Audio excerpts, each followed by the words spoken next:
અને અહીંયા પહોંચતા પહોંચતા મને એવું થયું કદાચ અહીંયા આવવાના બદલે આમ ગયા હોત તો રાજકોટ નજીક પહોંચત.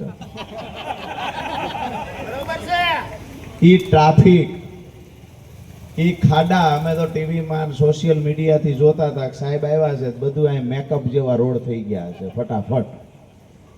આજનું સાપું વાંચ્યું તો ખબર પડી કે સાહેબ વયા ગયા પછી રોડ અડધે મૂક્યો હતી અડધે જ રહ્યો. સાહેબ આવ્યા ત્યારે ગટરના ઢાંકણા લગાવવાના હતા, જે ઢાંકણું ઉગાડું કરીને ગયા હતા નવું લગાવવાનું હતું. સાહેબ જતા રહ્યા, નવું નો આવ્યું ને જૂનું નો ઢાંકણું આવ્યું. વાત એ છે કે સાહેબનો જે રૂટ હતો એ રૂટ પર કમ્પ્લીટલી વ્યવસ્થા ગોઠવી દેવામાં આવી. ગટરોનું કામ ચાલુ થયું, રોડનું કામ ચાલુ થયું. ઘણા બધા મિત્રોના તો આપણે વિડીયો જોયા કે ભાઈ વારંવાર સાહેબ આવતા હોય તો અમારા કામ તો થાય. અહીંયા વારંવાર સાહેબ આવતા હોય તો કામ તો થવા હોય તો થાય, નહીતર કાંઈ નહીં. પણ એક વખત આવે તો 100-150 કરોડનો ધુમાડો કરીને જાય છે. વારંવાર આવશે તો અમદાવાદ વેચાઈ જશે. આજની પરિસ્થિતિ એ છે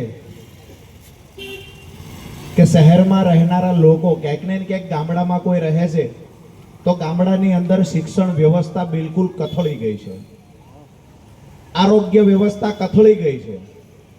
ગામડાનું જીવન સ્તર દિવસે દિવસે નીચું આવતું જાય છે. ન છૂટકે લોકો ગામડામાંથી શહેર તરફ સ્થળાંતર કરે છે. ક્યાંક ને ક્યાંક એવું થાય કે અમારું ગામડું ભાંગી ગયું છે એટલે આવો શહેરમાં જઈએ. આજની પરિસ્થિતિ એવી છે કે દીકરાનું વેવિશાળ કરવું હોય તો પણ એવું કહેવામાં આવે કે સિટીમાં દીકરો રહેતો હોય તો વેવિશાળ કરીએ, હગાઈ કરીએ.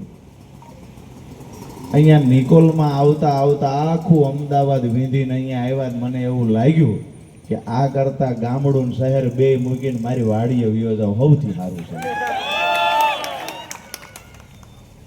અહીંયા પણ કોઈ જાતની વ્યવસ્થા નથી.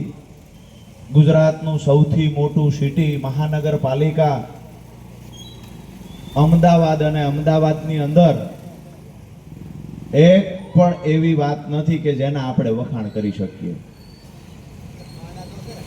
અમદાવાદ અને ગાંધીનગર